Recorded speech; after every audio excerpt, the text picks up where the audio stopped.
Hello and welcome. मेरा नाम doctor Debashish Sharma है। मैं एक रीढ़ की हड्डी का विशेषज्ञ हूँ और आज हम लोग episode number 37 of ask doctor Devashish series में आपका स्वागत करते हैं। पहला सवाल आज संतोष जी ने पूछा है। उन्होंने पूछा है कि उनके फादर को L4 L5 में स्लिप डिस्क है और 9 महीने से है, तो उनको क्या करना चाहिए। तो देखिए, स्लिप डिस्क यदि आपको बैक पेन दे रहा है और लेग पेन दे रहा है और इसको 9 महीने हो गए हैं और ये कंटिन्यूसली आपको परेशान कर रहा है, तो संतोष जी मेरे हिसाब से बहुत अच्छा इलाज स्लिप डिस्क का सर्जरी के द्वारा पॉसिबल है और उससे अच्छा रिजल्ट मिल सकता है। मैं अपने मरीजों में 6 हफ्ते से लेकर 3 महीने तक ये बोलता हूँ कि आप दवाइयाँ, फिजियोथेरेपी, एक्सरसाइज, कायरोप्रैक्टर सब कुछ ट्राई करिए। बट यदि आपकी समस्या को कंटिन्यूस समस्या को 3 महीने गुजर चुके हैं और आप ठीक नहीं हो रहे हैं, या फिर आपकी समस्या को 3 महीने भी नहीं हुए हैं लेकिन आपको यूरिन या लैट्रिन पे कंट्रोल, या फिर आपको वीकनेस, या फिर आपको एक्सट्रीम पेन हो रहा है जो दवाइयों से कंट्रोल नहीं हो पा रहा है, इन तीनों केसेस में आपको अर्जेंट सर्जरी करानी चाहिए। और सर्जरी ज़्यादा बेटर रहती है इन सारे इमरजेंसी और रेड फ्लैग साइन केसेस में। हालांकि कोई रेड फ्लैग साइन अगर आपको नहीं है और फिर भी आपके पेन को 3 महीने गुजर गए हैं और आप अभी भी अपने इलाज से खुश नहीं हैं या आपको फ़ायदा आया तो है लेकिन पूरा नहीं आया है, तो ऐसे केस में भी मेरे ख्याल से सर्जरी बड़ा अच्छा रिजल्ट देती है जिसमें आप नस को साफ कर सकते हैं।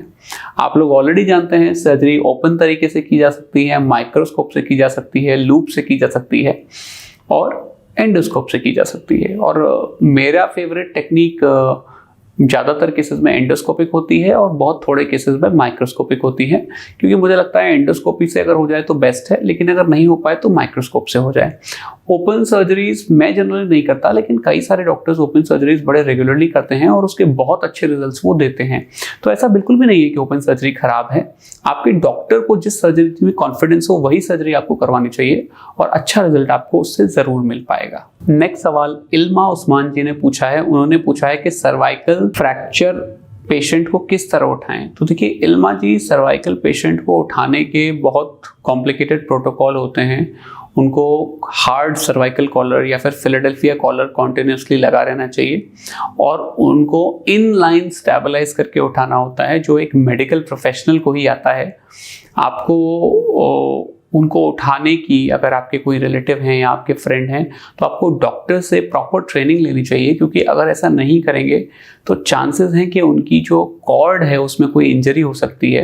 अगर ऑलरेडी इंजरी नहीं हुई है तो, और अगर हो रखी है तो भी उसको इन लाइन स्टेबलाइज करके उठाना कहते हैं, जिसमें गर्दन से और अपने हथेलियों से और अपने फोरआर्म्स से सपोर्ट करते हैं गर्दन को और पूरे एरिया में एक हार्ड कॉलर लगा के रखते हैं, जैसे कि पेशेंट के गर्दन पे कोई भी झटका ना लगे, क्योंकि गर्दन बहुत ही वल्नरेबल स्ट्रक्चर है। बहुत सारे important structure including cervical cord वहाँ से पास करती है, उसमें इंजरी बॉडी बर्दाश्त नहीं कर पाती।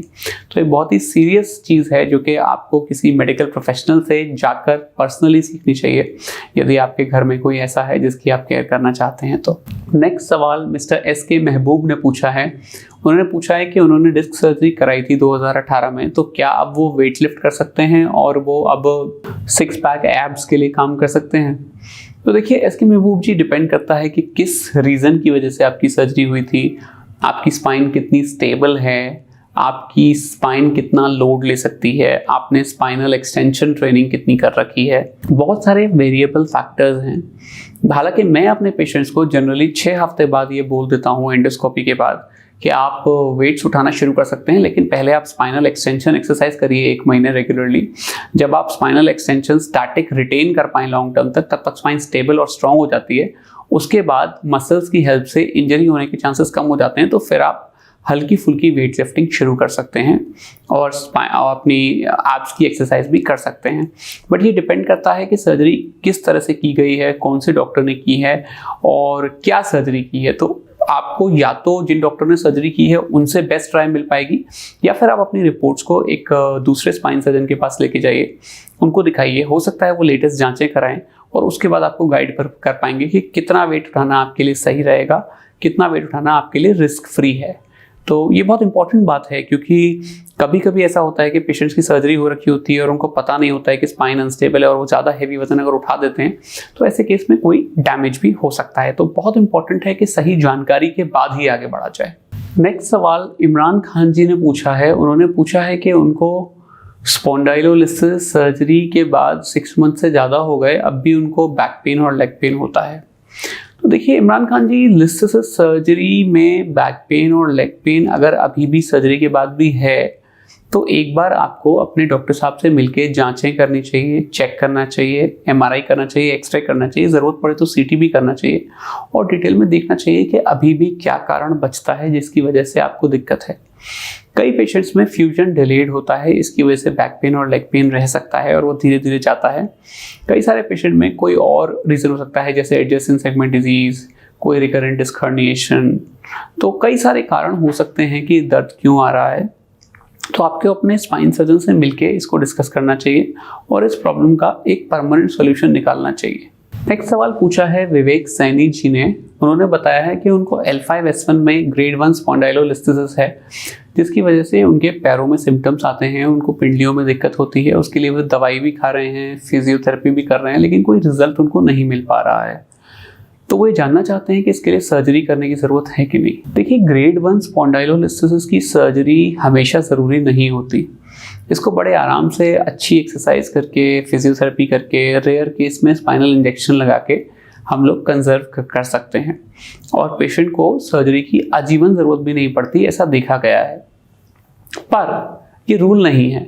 कई पेशेंट्स को हम ये सारी चीज़ें करने के बाद भी ठीक नहीं कर पाते और ऐसे केसेस में हमको सर्जरी का सहारा लेना पड़ता है, स्पेशली उन केसेस में जिनमें सीटी में बायलेटरल पार्स फ्रैक्चर होता है तो स्पाइन स्टेबल नहीं हो पाता।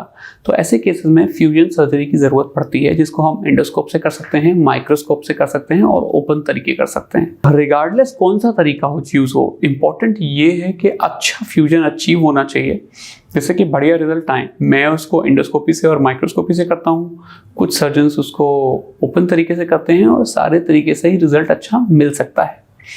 तो मेरा मानना यह है कि अगर आपको दिक्कत है और आप ठीक नहीं हो पा रहे हैं तो एक स्पाइन सर्जन से मिलें, अपनी प्रॉब्लम को डिटेल में डिस्कस करें। चाहें तो एक सीटी स्कैन करा सकते हैं और उसको करा के फिर अपने डॉक्टर के साथ मिलकर डिसीजन लें, जिससे कि आपकी परेशानी का एक स्थायी निवारण आपको मिल पाए। नेक्स्ट सवाल पूछा है डोमा भूटिया जी ने। उन्होंने ये पूछा है कि उनको टीबी स्पाइन था, जिसके लिए उन्होंने 1 साल दवाई खाई, लेकिन अभी भी उनको माइल्ड बैक पेन रहता है। तो टीबी स्पाइन की वजह से हड्डियां काफ़ी कमज़ोर हो जाती हैं मैम, और उसकी वजह से बैक पेन रह सकता है, जिसके लिए long term calcium, vitamin D supplements और कभी कभी रेयर केस में कुछ स्पेशल तरह की टेरिपेराटाइड और इस तरह की थेरेपी भी देनी पड़ती है। डिपेंड करता है बोन्स कितनी वीक हुई हैं।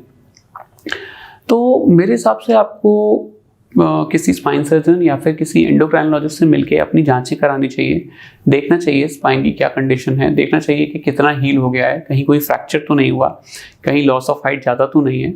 और अगर ये सब चीज़ें ठीक हैं तो आपको अपनी ऑस्टियोपोरोसिस का और बोन में जो वीकनेस हुई है उसका इलाज करना चाहिए, स्पाइन की एक्सरसाइज करनी चाहिए और ये प्रॉब्लम धीरे धीरे ठीक होनी चाहिए, यदि आप टीबी से पूरी तरह क्योर हो गए हैं तो। यदि टीबी के भी अंश बाकी हैं तो ऐसे केसेस में कभी कभी हमको स्पाइन सर्जरी का सहारा लेना पड़ता है। पर किस तरह से इसका इलाज होगा ये एक स्पेशलिस्ट को प्रत्यक्ष देखना पड़ेगा और तभी वो डिसीजन ले पाएगा कि आपके केस में क्या बेहतर है। दोस्तों, मैं सोचता हूँ इस एपिसोड से आपको कुछ जानकारी मिली होगी और आपका कुछ ना कुछ फ़ायदा मैं ज़रूर कर पाया हूँगा। अगर आपको लगता है कि मेरे ये वीडियोज़ आपका कोई भी फ़ायदा करते हैं तो आप मेरे चैनल को लाइक या सब्सक्राइब कर सकते हैं, और मैं नेक्स्ट वीडियो में फिर से आऊँगा आपके कुछ सवाल लेके और मेरे कुछ जवाब लेके। तब तक के लिए thank you very much and have a great day ahead.